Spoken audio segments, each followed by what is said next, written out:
Guys, तो कैसे हैं आप लोग। तो चलिए स्टार्ट करते हैं हमारे आज के लेक्चर को। और जैसा कि आप सभी को मैं बता दूं, हम एम लक्ष्मीकांत सर की जो लेटेस्ट 7th एडिशन से इंडियन पॉलिटी की उसको यहाँ पर कवर कर रहे हैं। हम ऑलरेडी प्रीवियसली बहुत से लेक्चर देख चुके हैं जिनमें हम ओवरऑल 11 चैप्टर हो गया इनिशियली एम लक्ष्मीकांत की जो 7th एडिशन से उसमें कवर कर चुके हैं।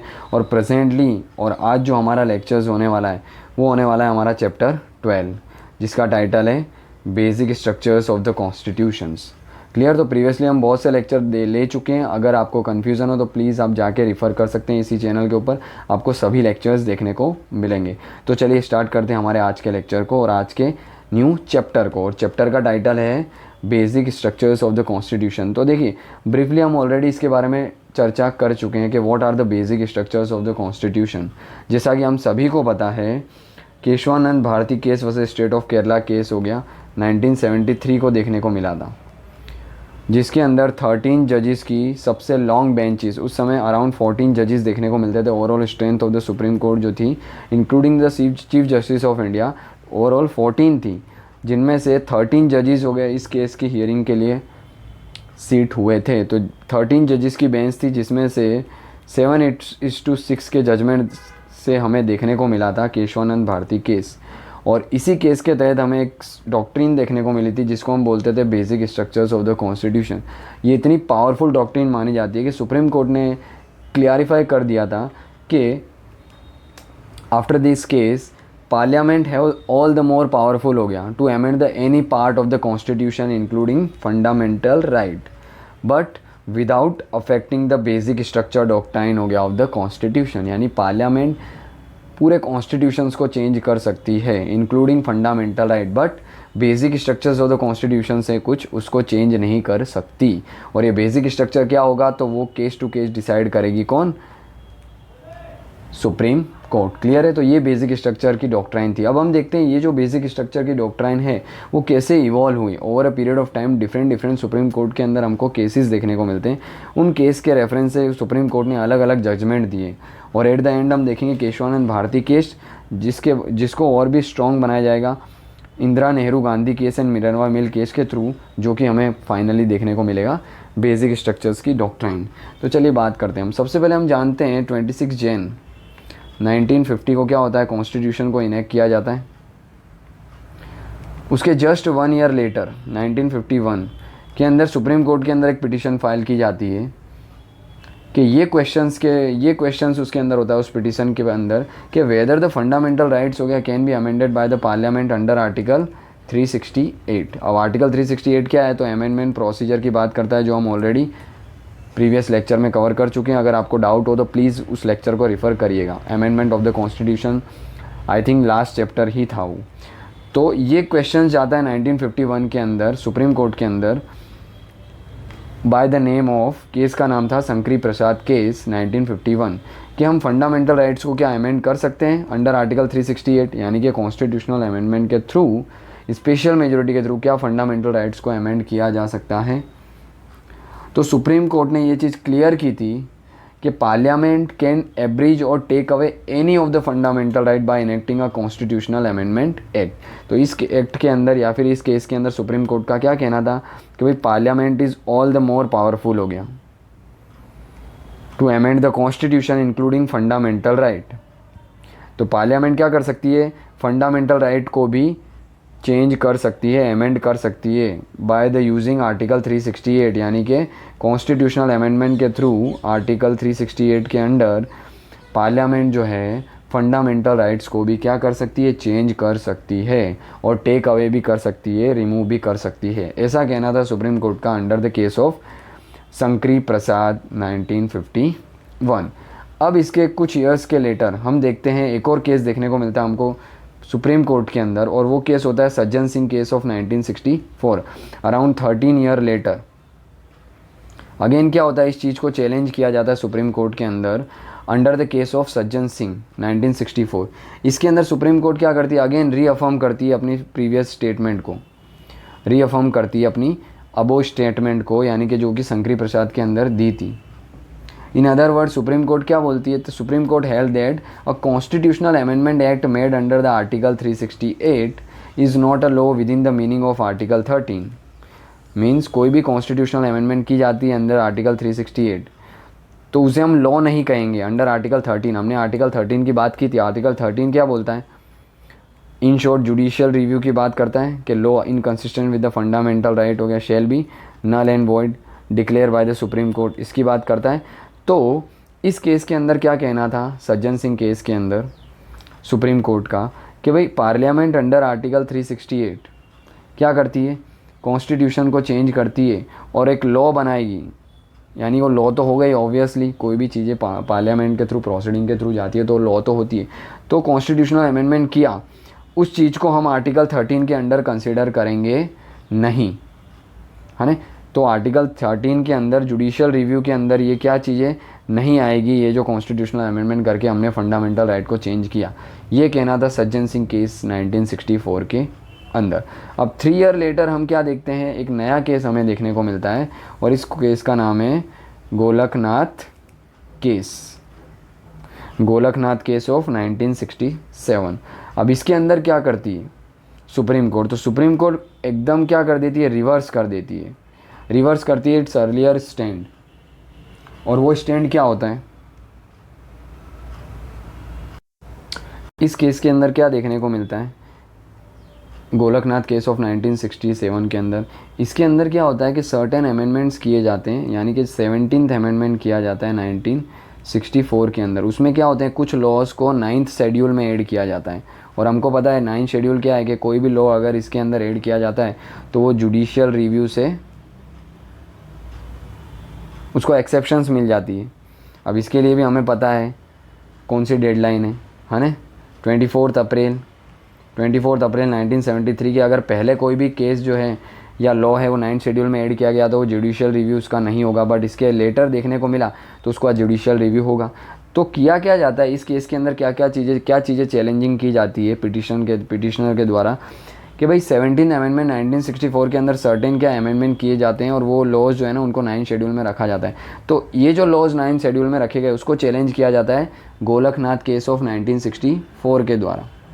इसमें सुप्रीम कोर्ट क्या रूल करता है? इसमें सुप्रीम कोर्ट रूल करता है कि देखो कि fundamental rights are given a transcendental and the immutable position and hence the parliament can not abridge और take away the any of this fundamental right even by doing the constitutional amendment. तो Golaknath case के अंदर क्या करते हैं, Supreme Court का clear cut कहना होता है कि fundamental right are the most important and even by doing the constitutional amendment, parliament constitutional amendment करके भी इन फंडामेंटल राइट को क्या नहीं कर सकती है, चेंज नहीं कर सकती। तो ऊपर के 2 केस में हमने देखा था शंकरी प्रसाद केस 1951 और सज्जन सिंह केस 1964। इसमें हमने क्या देखा था, पार्लियामेंट ने बोला था, यानी कि सुप्रीम कोर्ट ने कहा था कि parliament by enacting the constitutional amendment under article 368 can take away the fundamental right. पर हम देखते हैं गोलकनाथ केस 1967 के अंदर सुप्रीम कोर्ट क्या क्लियर करता है कि भाई फंडामेंटल राइट जो है ना आर वेरी सेक्रोसेंट हो गया, आर वेरी इम्यूटेबल हो गया। Means fundamental right can not be taken away by the parliament even by doing constitutional amendment act under article 368। तो पूरा जजमेंट क्या होता है, पार्लियामेंट का रिवर्स देखने को मिलता है। क्लियर है? अब देखो क्या देखने को मिलता है हमको, कुछ टाइम बाद हमें वापस एक सुप्रीम कोर्ट के अंदर पिटीशन जाती है। इस बार करते हैं केशवानंद भारती, केरला के अंदर ये इनका क्या होता है, एक मठ होता है। वो मठ की जो लैंड होती है उसको क्या किया जाता है, केरला गवर्नमेंट के द्वारा कन्फिस्केट कर दिया जाता है, यानी कि उसके ले लिया जाता है। इसीलिए क्या होते हैं जो केशवानंद भारती है वो सुप्रीम कोर्ट में जाते हैं सीधे और चैलेंज करते हैं ये गवर्नमेंट के एक्ट को कि गवर्नमेंट कैसे हमारे क्या कर सकती है, हमारी लैंड को ले सकती है। तब ये केस निकल के आता है Kesavananda landmark case, Kesavananda Bharati case versus state of Kerala 1973 के अंदर। अब देखो केशवानंद भारती केस जो है 1973 का अंदर 3 का, उसके अंदर सुप्रीम कोर्ट क्या रूलिंग करता है। सबसे पहले याद रखना ये 13 जजेस की बेंच है, अभी तक की सबसे हाईएस्ट जज की बेंच मानी जाती है सुप्रीम कोर्ट की, हमें पता है ना। आर्टिकल 145 के तहत क्या होते हैं, चीफ जस्टिस ऑफ इंडिया के हाथ में ये पावर होती है to make the constitutional bench. किस कॉन्स्टिट्यूशनल बेंच में कितने जजेस होंगे, कौन कौन होंगे, वो कौन डिसाइड करता है, chief justice of India under article 145।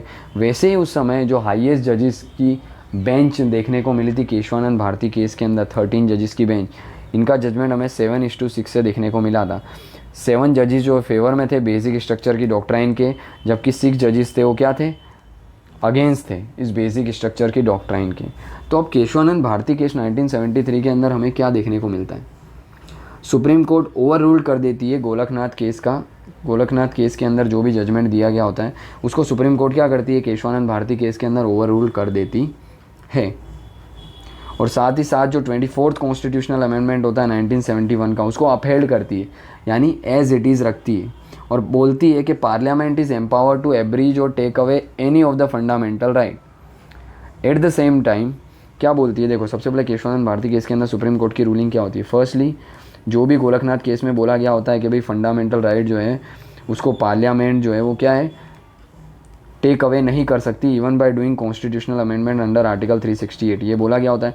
इसको क्या करती है, ओवर रूल करती है बेंच जजेस की सुप्रीम कोर्ट के अंदर under the case of Kesavananda Bharati case. और साथ ही क्या करती है, 24th जो कॉन्स्टिट्यूशनल अमेंडमेंट होता है एक्ट 1971 उसको अपहेल्ड करती है। और साथ ही साथ बोलती है कि पार्लियामेंट जो है ना वो ऑल द मोर पावरफुल है, वो फंडामेंटल राइट्स को भी क्या कर सकती है, चेंज कर सकती है, कोई भी पार्ट ऑफ द कॉन्स्टिट्यूशन को चेंज किया जा सकता है।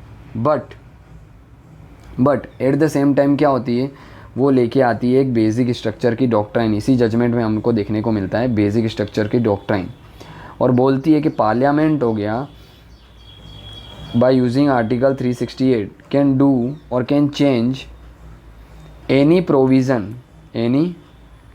provision of the constitution including fundamental right but without affecting or without violating the basic structures of the constitutions। और यहीं से निकल के आता है, इसी केशवानंद भारती केस 1973 से हमें देखने को मिलता है कॉन्सेप्ट ऑफ बेसिक स्ट्रक्चर निकल के आता है। क्लियर है। तो यहाँ पे सुप्रीम कोर्ट ने क्लियर कर दिया कि भाई parliament all the more powerful है कि पार्लियामेंट कॉन्स्टिट्यूशन के हर एक पार्ट को क्या कर सकती है, चेंज कर सकती है including fundamental right but without affecting the basic structures of the constitution. Clear है। तो अगर क्वेश्चन आता है एग्जाम में कि भाई parliament can amend the any part of the constitution, statement right है कि रॉन्ग है, ऑफकोर्स राइट है, but without affecting the basic structure of the constitution. अब बेसिक स्ट्रक्चर है क्या, तो वो पावर होती है सुप्रीम कोर्ट के हाथ में, वो केस टू केस डिसाइड करती है, इसको केस टू केस डिसाइड करती है। और अभी तक क्या किन किन चीज़ों को बेसिक स्ट्रक्चर के अंडर कंसिडर किया जाता है वो हम देखेंगे लास्ट के अंदर, इस लेक्चर के लास्ट में देखेंगे। अब कुछ समय बाद हमें देखने को मिलता है एक और केस फाइल किया जाता है 1975 2 ईयर्स लेटर, जो कि होता है इंदिरा नेहरू गांधी केस 1975। इस केस के अंदर क्या होता है कि सुप्रीम कोर्ट इनवैलिडेट करती है the provision of 39th constitutional amendment, 39th constitutional amendment act 1975। इसको सुप्रीम कोर्ट क्या करती है, इनवैलिडेट करती है। क्यों?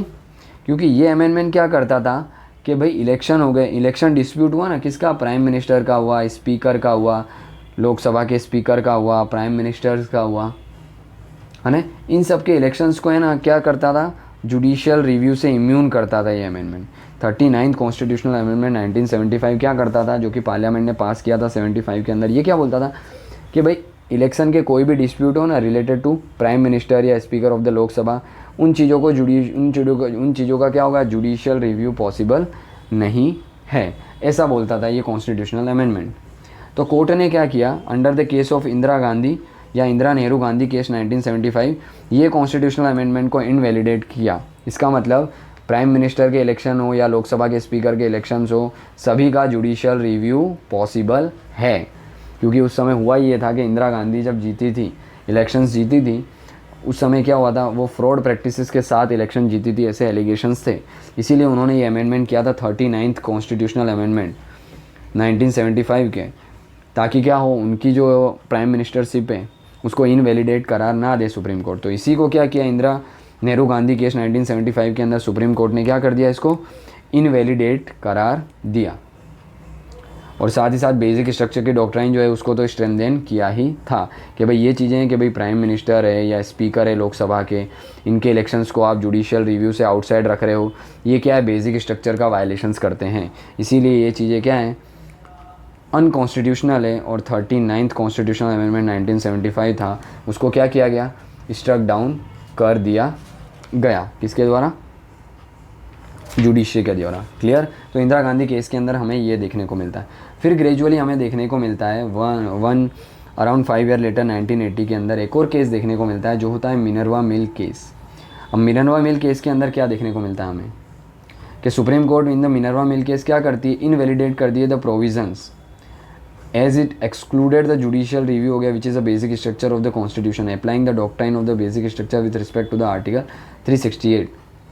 कोर्ट का क्या कहना था कि भाई ये भी केस का क्या आता है, ये केस जो है ना पहली चीज़ क्या बात करता है कि भाई जुडिशियल रिव्यू जो है वो क्या है, बेसिक स्ट्रक्चर का पार्ट है। और कोई भी ऐसा अमेंडमेंट जो क्या करेगा, जुडिशियल रिव्यू को चैलेंज करता है, जुडिशियल रिव्यू को इनवैलिडेट करता है, वो कॉन्स्टिट्यूशनल अमेंडमेंट क्या होगा, अनकॉन्स्टिट्यूशनल होगा और उसको स्ट्रक डाउन करेगी जुडिशरी। ये स्टेटमेंट या फिर ये जजमेंट देखने को मिलता है हमें मिनर्वा मिल केस 1980 के अंदर। यानी इन शॉर्ट हम बोल सकते हैं केशवानंद भारती के जजमेंट को और क्या किया गया था, और भी स्ट्रेंथन किया गया था under the case of Minerva mill case. Clear है। तो ये क्या है, कुछ हमें केसेस देखने को मिलते हैं जिसके अंदर ये चीज़ें हमें कंफर्म देखने को मिलती है कि भाई बेसिक स्ट्रक्चर की डॉक्ट्राइन जो है ना वो कैसे इवॉल्व हुई over a period of time. जैसे कि हमने देखा शंकरी प्रसाद केस, इसके अंदर सुप्रीम कोर्ट का स्टैंड क्या था कि भाई फंडामेंटल राइट जो है ना इनको भी क्या किया जा सकता है, टेक अवे किया जा सकता है, चेंज किया जा सकता है by the parliament bye doing the constitutional amendment under article 368। ये था take away. Same Sajjan Singh case की बात करें, और साथ ही साथ ये भी था कि कोई भी ये कॉन्स्टिट्यूशनल अमेंडमेंट होगा ये क्या होगा, आउटसाइड होगा आर्टिकल 13, यानी कि जुडिशियल रिव्यू के अंडर नहीं आएगा। ये भी जो अमेंडमेंट करके लॉ बनाया गया है, कॉन्स्टिट्यूशनल अमेंडमेंट किया तो वो लॉ ही गिनाया जाता है। वो लॉ जो होगा वो आउटसाइड होगा आर्टिकल 13, यानी कि जुडिशियल रिव्यू से आउटसाइड होगा। सेम चीज़ें रीअफर्म की थी सज्जन सिंह केस 1964 के अंदर कि भाई जो भी कॉन्स्टिट्यूशनल अमेंडमेंट करके लॉ बनाया गया है वो क्या होगा, आउटसाइड आर्टिकल 13 देखने को मिलेगा, यानी उसका जुडिशियल रिव्यू नहीं होगा। बट हम देखते हैं गोलकनाथ केस 1967 के अंदर क्या करती है सुप्रीम कोर्ट, अपने जजमेंट को रिवर्स करती है और बोलती है फंडामेंटल राइट जो है ना वो बहुत ही इम्यूटेबल है, यानी उनको even by doing constitutional amendment act under article 368 fundamental right को क्या नहीं किया जा सकता, चेंज नहीं किया जा सकता। इसके बाद का हमें जो जजमेंट देखने को मिलता है Kesavananda Bharati case of 1973 most important. इसके अंदर क्या आती है, इसके अंदर जो गोलकनाथ केस का जजमेंट होता है उसको ऑल द वे क्या किया जाता है, रिवर्स कर दिया जाता है। और सुप्रीम कोर्ट का कहना होता है कि पार्लियामेंट के पास क्या सारी पावर है, वो कॉन्स्टिट्यूशन को एंटायरली चेंज कर सकती है including fundamental right, but without violating the basic structures of the constitution. और basic structures of the constitution क्या होगा, वो case to case Supreme Court decide करेगा। और यहाँ से ही कहीं ना कहीं निकल के आती है हमारी बेसिक स्ट्रक्चर की डॉक्ट्राइन 1973 के अंदर। अब इंदिरा नेहरू गांधी केस 1975 के अंदर क्या होता है, तो हमें पता है 39th कॉन्स्टिट्यूशनल अमेंडमेंट करती है पार्लियामेंट 1975 के अंदर। कौन सा अमेंडमेंट, 39th कॉन्स्टिट्यूशनल अमेंडमेंट 1975। इसके अंदर क्या करती है पार्लियामेंट अमेंड करके ये चीज़ें प्रोविजंस रखती है कि भाई इलेक्शन डिस्प्यूट है प्राइम मिनिस्टर का है या लोकसभा के स्पीकर का है, इनके डिस्प्यूट को जो है वो क्या है, जुडिशियल रिव्यू से इम्यूनिटी मिलेगी, यानी कि आउटसाइड जुडिशियल रिव्यू होंगे, इनको चैलेंज नहीं किया जा सकता। पर इंदिरा नेहरू गांधी केस जो आता है 1975 का, इसके अंदर सुप्रीम कोर्ट क्या करती है, ये जो 39 कॉन्स्टिट्यूशनल अमेंडमेंट 1975 का होता है इसको क्या कर दिया जाता है, स्ट्रक डाउन कर दिया जाता है। यानी कि प्राइम मिनिस्टर और लोकसभा के स्पीकर इनके भी इलेक्शन जो है ना उनका जुडिशियल रिव्यू पॉसिबल है। फिर अगेन हमें केस देखने को मिलता है मिनर्वा मिल केस ऑफ 1980। इसके अंदर सुप्रीम कोर्ट क्लियर करती है कि भाई basic structures of the constitution जो है वो क्या है, और साथ ही साथ क्या है जो भी जुडिशियल रिव्यू है, जुडिशियल रिव्यू देखने को मिलता है वो पार्ट है बेसिक स्ट्रक्चर का। इसका मतलब आप कोई भी ऐसा लॉ नहीं बना सकते जो क्या करें, जुडिशियल रिव्यू से इम्यूनिटी प्रोवाइड करता हो। अगर ऐसा कोई लॉ बनाया जाएगा जैसा कि बनाया गया 39 constitutional amendment 1975 prime minister law और लोकसभा के स्पीकर के जो इलेक्शन है उसको आउटसाइड रखा गया, तो वो क्या होगा, अनकॉन्स्टिट्यूशनल होगा। तो उसको और भी स्ट्रेंथन किया मिनर्वा मिल केस 1980 ने। और इस तरीके से हमें कहीं ना कहीं क्या देखने को मिलता है, बेसिक स्ट्रक्चर की डॉक्ट्राइन है ये इन सारे केसेस के थ्रू क्या होती है, इवॉल्व होती हमें दिखती है। क्लियर है। अब हम बहुत देर से बात कर रहे हैं बेसिक स्ट्रक्चर वो होता क्या है एक्चुअल में, बेसिक स्ट्रक्चर्स उसके एलिमेंट है क्या क्या, तो वो चीज़ें देखते हैं हम कि what are the elements of the basic structures of the constitution. तो प्रेजेंट पोजीशन हमें क्या देखने को मिलती है कि parliament can amend the any part of the constitution. Most important statement है ये, प्रीलिम्स के अंदर जो स्टेटमेंट बेस्ड क्वेश्चंस आते हैं हमारे उसके लिए, कि parliament can amend the any part of the constitution including the fundamental right but without affecting the basic structures of the constitution. और ये basic structure of the constitution क्या होगा वो सुप्रीम कोर्ट डिसाइड करेगा केस टू केस बेसिस पे। Clear है? तो ये प्रेजेंट स्टैंड देखने को मिलता है। और हम जानते हैं उसके बाद क्या होते हैं, वेरियस जजमेंट्स देखने को मिलते हैं हमको। उसके थ्रू क्या होता है, इमर्ज होता है basic structures of the constitution. अब ये जजमेंट के थ्रू क्या क्या चीज़ें हैं जो part of the basic structure मानी जाती हैं, तो लेट्स अंडरस्टैंड देम। फर्स्टली क्या चीज़ मानी जाती है कि सुप्रीमेसी ऑफ द कॉन्स्टिट्यूशन, ये पार्ट है बेसिक स्ट्रक्चर का, यानी सुप्रीमेसी ऑफ कॉन्स्टिट्यूशन को डायल्यूट नहीं किया जा सकता, क्योंकि जजमेंट के थ्रू सुप्रीम कोर्ट का कहना है कि supremacy of the constitution is a part of the basic structure. इसके अलावा sovereignty, democratic and Republican nature of the Indian polity, ये भी क्या है, बेसिक स्ट्रक्चर का पार्ट है। Secular character of the constitution हो गया, ये भी बेसिक स्ट्रक्चर का पार्ट हमें देखने को मिलता है। Separation of power between the legislature and the executive and the judiciary, ये भी क्या है, कहीं ना कहीं बेसिक स्ट्रक्चर का पार्ट देखने को मिलता है। फेडरल कैरेक्टर हो गया ऑफ द कॉन्स्टिट्यूशन, ये भी बेसिक स्ट्रक्चर का पार्ट है। इसके अलावा unity and the integrity of the nation, basic structure का पार्ट है। वेलफेयर स्टेट हो गया, सोशियो इकोनॉमिकल जस्टिस, DPSP की बात करते हैं, वो भी बेसिक स्ट्रक्चर का पार्ट है। Judicial review, freedom and the dignity of the individuals, parliamentary system, rule of law, harmony and the balance between the fundamental right and the directive principles, ये भी बेसिक स्ट्रक्चर का part है। Principle of equality, free and the fair elections, most important है, ये भी क्या है, कहीं ना कहीं बेसिक स्ट्रक्चर का पार्ट देखने को मिलता है। Limited power of the parliament to amend the constitution, ये भी बेसिक स्ट्रक्चर का पार्ट है। Effective access to justice, principle underlying the fundamental right, power of the supreme court under article 32 यानी कि right to constitutional remedies, article 141, article 142, article 136, सारी चीज़ें कहाँ हैं, कहीं ना कहीं ये 142 क्या बात करता है, कंप्लीट जस्टिस की बात करता है। ये हम देखेंगे आने वाले लेक्चरों के अंदर। तो ये भी क्या है, आर्टिकल से, ये भी बेसिक स्ट्रक्चर का पार्ट है। और power of high court under article 226 and 227, judicial review, ये भी क्या है, कहीं ना कहीं। और रीड जुरिडिक्शंस, ये भी क्या है, कहीं ना कहीं बेसिक स्ट्रक्चर का ही पार्ट है। तो ये सारे कुछ जजमेंट, वेरियस जजमेंट के थ्रू सुप्रीम कोर्ट ने क्या बताया कि ये सारी चीज़ें कहाँ हैं, कहीं ना कहीं बेसिक स्ट्रक्चर का पार्ट देखने को मिलती है। क्लियर है? तो बस आज का लेक्चर हम यहीं तक रखेंगे। आई होप आप सभी को पसंद आया होगा ये लेक्चर, कुछ ना कुछ नई चीज़ें जानने को मिली होगी, किस तरीके से बेसिक स्ट्रक्चर की डॉक्ट्राइन है वो over a period of time different cases के थ्रू क्या हुई थी, इवॉल्व हुई है। ये सारी चीज़ें हमने देखी। और प्रेजेंटली क्या स्टेटस है कॉन्स्टिट्यूशनल अमेंडमेंट का, साथ ही साथ बेसिक स्ट्रक्चर का क्या स्टेटस है, और क्या क्या चीज़ें हैं जो बेसिक स्ट्रक्चर में इंक्लूड होती है, ये सारी चीज़ें हमने डिटेल में देखी। और इसी के साथ हम क्या करेंगे, इस चैप्टर को एंड करेंगे। नेक्स्ट चैप्टर के अंदर हम देखने वाले हैं पार्लियामेंट्री सिस्टम, यानी कि सिस्टम ऑफ गवर्नमेंट का टॉपिक चालू होगा, जिसके अंदर कंटिन्यू वेरियस चैप्टर हमें देखने को मिलेंगे। फर्स्ट हम शुरुआत करेंगे पार्लियामेंट्री सिस्टम की। तो आई होप आपको पसंद आया होगा लेक्चर, और अच्छा लगा हो तो प्लीज़ लाइक करिए, शेयर करिए और सब्सक्राइब करिए चैनल को, ताकि हम क्या कर सकें, ज़्यादा से ज़्यादा लोगों तक हमारी रीच हो, यानी बच्चों तक हो, एस्पिरेंट तक हो, ताकि हम जो लेटेस्ट एडिशन है एम लक्ष्मीकांत की उसको डिटेल के अंदर पूरा कर सके। और अगर अच्छा रिस्पॉन्स आप लोगों का आता तो हम वेरियस इनिशिएटिव्स भी लेंगे फ्यूचर में। बस इसी के साथ हम एंड करेंगे आज के लेक्चर को। तब तक के लिए जय।